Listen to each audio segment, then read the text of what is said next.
बच्चों आ जाओ solution number 6 पर।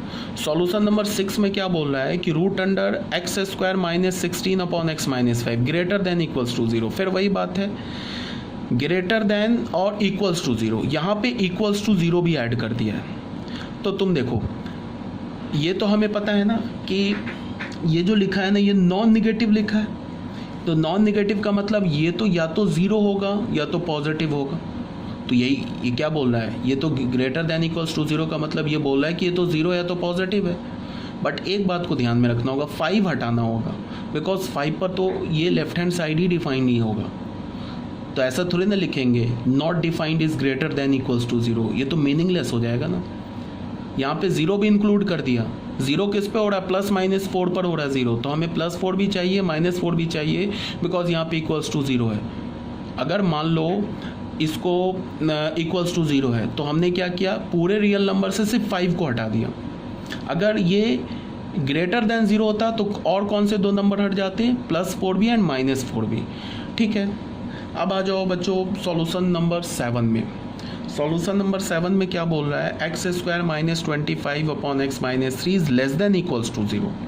तो तुम ऐसे देखो कि तुम इसको ना ऐसे देखो, x square minus 25 x square minus 25 upon x minus 3 का mod less than equals to 0।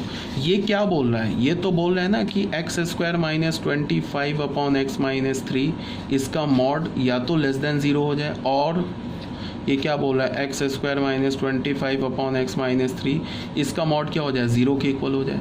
तो ये तो पॉसिबल ही नहीं है, बिकॉज ये मॉड लिखा हुआ है ना, तो मॉड जो है हमारा कभी भी निगेटिव नहीं हो सकता। तो ये पॉसिबल नहीं, ये पॉसिबल है। और ये कब पॉसिबल है, जब हमारा एक्स स्क्वायर माइनस 25 न्यूमरेटर 0 हो जाए। न्यूमरेटर 0 कब पॉसिबल है, +-5 पर। ठीक है, तो हमारा आंसर क्या हो गया, सिर्फ x इज इक्वल टू +-5 ऐसे लिख लो, या x बिलोंग्स टू -5 दो ही एलिमेंट आया ना जो इस इनइक्वालिटी को सेटिस्फाई करेगा।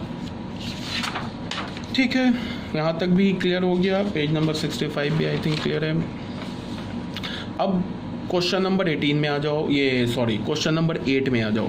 ये क्वेश्चन नंबर 8 जो है ना, ये भी एग्जैक्टली सेम लाइन पर है, ये भी कर लेना। अब आ जाओ, अच्छा एक इसमें मैंने एक्स्ट्रा क्वेश्चन और ऐड कर दिया है। अगर मान लो ऐसे लिखा हो, x square plus 16 upon x plus 2 16 upon x plus 2 is less than equals to 0 लिखा हो। अब बच्चों तुम ध्यान से देखो, ठीक है, तो लेस देन इक्वल्स टू 0 सबसे पहले क्या है कि ये लेस देन 0 तो हो नहीं सकता, तो दूसरा ऑप्शन क्या बच रहा है, इक्वल्स टू 0 वाला। तो हमने ऐसे लिख लिया, x square plus 16 upon x plus 2 equals to 0। तो ये 0 कब होगा, जब न्यूमरेटर 0 होगा, ये 0 होगा। ये पूरा फ्रैक्शन कब 0 होगा, ये मॉडुलस कब 0 होगा, जब न्यूमरेटर 0 होगा।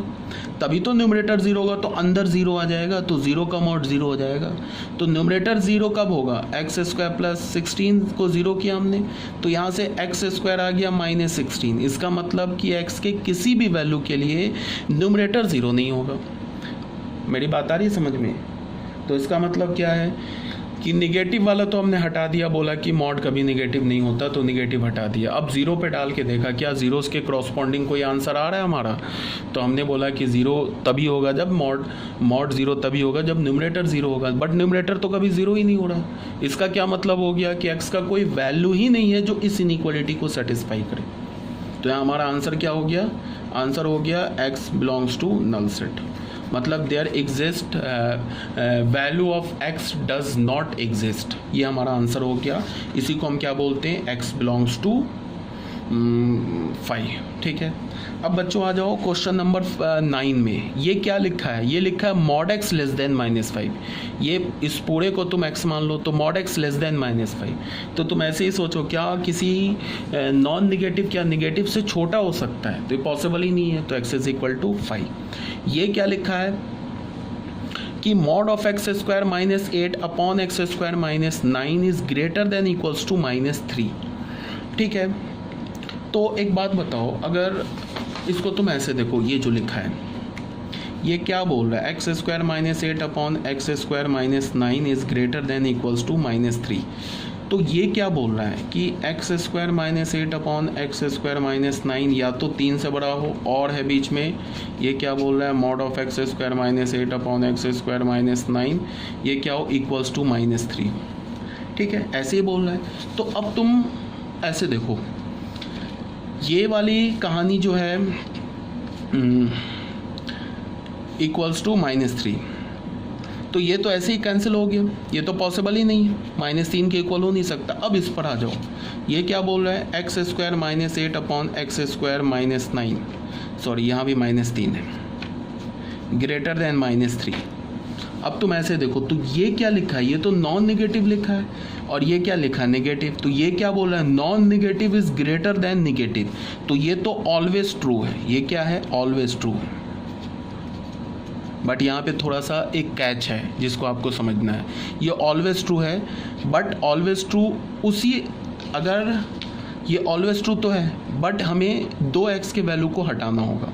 सबसे पहले फिर से सुनो क्या है, सबसे पहले तो हमने इसको हटा दिया, रिजेक्ट कर दिया, बोला ये पॉसिबल नहीं है। अब इसको उठा के लाए, यहाँ रखा, यहाँ हमने बोला ये नॉन नेगेटिव नंबर है, ये नेगेटिव नंबर है, तो non negative is always greater than negative, ये ऑलवेज ट्रू है। बट यहाँ पे हमें एक चीज़ को ध्यान देना होगा, डिनोमिनेटर कभी ज़ीरो नहीं होता है, तो जो x से डिनोमिनेटर ज़ीरो हो रहा है उसको हटाना पड़ेगा। तो ऑल रियल नंबर से -3 और 3 को हटा दिया, तो ये हमारा फाइनल आंसर आ गया। ठीक है बच्चों, ये भी क्लियर हो गया। अब आ जाओ क्वेश्चन नंबर 11 में। क्वेश्चन नंबर 11 क्या बोल रहा है, इसको ध्यान से देखो। सॉल्यूशन 11 देखो, mod of x square minus 4 plus of x square minus 3x plus 2 is, ठीक है, इसको बोला है सॉल्व करो। तो फिर यहाँ पे भी दो बात, एक तो लेस देन 0 बोल रहा है और बीच में और ऑप्शन है, और इक्वल्स टू 0 बोल रहा है। तो तुम यहाँ देखो, ये मॉड लिखा है, मॉड लिखा है, ठीक है, तो ये क्या हमारा, ये जो भी नंबर होगा 0 से इन्फिनिटी के बीच में होगा, प्लस क्या लिखा है, ये जो भी लिखा है 0 से इन्फिनिटी के बीच में होगा, तो ये नॉन निगेटिव नॉन निगेटिव। तो क्या तुम दो नॉन निगेटिव को ऐड करके निगेटिव बना सकते हो? कभी नहीं बना सकते हो। किसी भी दो नॉन निगेटिव रियल नंबर्स को ऐड करके निगेटिव रियल नंबर्स नहीं बना सकते हो। समझ रहे हो बात को? तो इसका क्या मतलब है कि ये वाला जो पार्ट है ये तो कैंसिल हो गया, ये तो पॉसिबल ही नहीं है। अब इस पे देखते हैं क्या इससे कोई x निकलेगा। तो हमें क्या मिल रहा है, x square minus 4 plus x square minus 3x plus 2 equals to 0 किया। मेरी बात समझिए ना, मैंने क्या बोला कि एक मॉड प्लस मॉड ऐसे लिखने का मॉड, ये कभी भी जो होगा ना लेस देन 0 नहीं होगा, ये कभी पॉसिबल ही नहीं है। हाँ, ऐसा हो सकता है mod plus mod equals to 0 हो जाए, ये पॉसिबल है। दो मॉडलस वैल्यू, दो मॉड का सम 0 के इक्वल हो जाएगा, बट दो मॉड का सम 0 के इक्वल कब होगा, जब दोनों मॉड 0 हो, तभी 0 होगा, बिकॉज तभी तो 0 प्लस 0 0 के इक्वल होगा। दोनों मॉड को क्या होना होगा, 0। अब अगर ये ट्रू है तो इसका मतलब है कि ये भी 0 है, ये एंड ये भी 0 है। ऑप्शन नहीं है कि ये 0 है और ये 0 है, ये 0 हो जाए, ये कोई भी नंबर 0 हो जाए, 4 हो जाए, तो 0 प्लस 4 0 थोड़े ना होगा। यहाँ पे कंडीशन है, कंडीशन का मतलब कि इसे भी 0 होना है एंड इसे भी 0 होना है। तो सबसे पहले हमने चेक किया है कि mod of x square minus 1 0 कब होगा। तो यहाँ से हमें मिला एक्स स्क्वायर माइनस 4 0, तो यहाँ से हमें मिला एक्स का वैल्यू प्लस माइनस 2 मिल गया। उसके बाद हमने चेक किया एक्स स्क्वायर, ये नहीं है बच्चों, इसको नहीं देखना है। यहाँ हमारे पास क्या है, x square minus 3x plus 2 0 कब है, तो x ये कब होगा, जब मॉड के अंदर 0 हो जाएगा, प्लस 2 0 हो जाएगा। तो यहाँ से हमें क्या मिल गया, x square minus 2x minus x plus 2 is equal to 0। तो यहाँ से हमें क्या मिल गया, x minus 2 minus x minus 2 is equal to 0। ठीक है, यहाँ पे देखो बच्चों क्या है, x minus 1 x minus 2 is equal to 0। तो यहाँ से हमें क्या मिला, x इज इक्वल टू 1,2। अब मेरी बात को सुनो, एक्स स्क्वायर माइनस 4 ये 0 कब होगा, ये x is equal two plus minus 2 पर 0 हो जाएगा। X square minus 3x plus 2 ये 0 कब होगा, ये x इज इक्वल टू 1 और 2 पर 0 हो जाएगा। अब मेरी बात को सुनो, अब हमें क्या लिखा है, x square minus 4 x square minus 3x plus 2 is equal to 0। इसे भी 0 होना है एंड इसे भी 0 होना है। ये किस पर 0 हो रहा है, प्लस 2 पर और माइनस 2 पर। ये किस पर 0 हो रहा है, 1, 2 पर। अब अगर मान लो कि मैंने x का वैल्यू 2 डाला तो क्या होगा, ये भी 0 हो जाएगा, ये भी 0 हो जाएगा, तो 0 प्लस 0 ये ट्रू हो जाएगा। अगर मैंने x का वैल्यू -2 डाला तो ये तो 0 हो जाएगा, बट ये 0 नहीं होगा, बिकॉज ये तो 1 और 2 पर 0 हो रहा है ना। तो अगर मैंने x का वैल्यू -2 डाला तो ये 0 हो जाएगा, ये 0 नहीं होगा, तो x is equal to -2 reject हो गया। अब अगर मैंने x का वैल्यू 1 डाला तो ये 0 होगा, बट ये 0 नहीं होगा, तो ये भी रिजेक्ट हो गया। अब अगर मैंने x का वैल्यू 2 डाला तो ये भी 0, ये भी 0, तो ये सिलेक्ट हो गया। तो इस इनइक्वालिटी जो लिखा है ना, x square minus 4 plus x square minus 3x plus 2 is less than equals to 0, इसका जो आंसर आया वो क्या आया, x is equal to 2। x is equal to 2 is the only solution. ठीक है, तो ये भी क्लियर होना चाहिए। ये क्वेश्चन नंबर 11 भी हो गया सॉल्व।